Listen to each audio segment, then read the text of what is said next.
هذا اليوم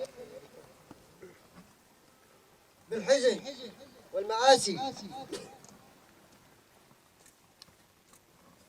3/8/2014 مثل هذا اليوم تم دخول داعش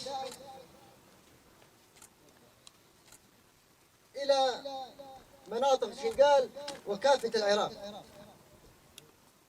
في هذه الأيام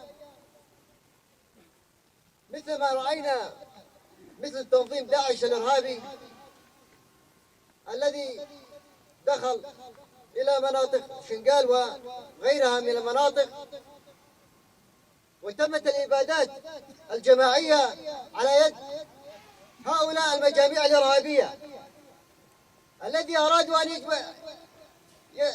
يفرقوا بين المكونات المنطقة بكافة شعوبها وبكافة مكوناتها وبكافة دياناتها، من اليزيدية، من العرب،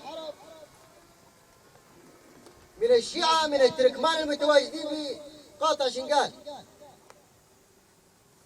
نستذكر هذا اليوم بالحزن الشديد وبالغضب. شعبنا الوحيد الذي دخل بالإبادة تحت هذه المنظمة الإرهابية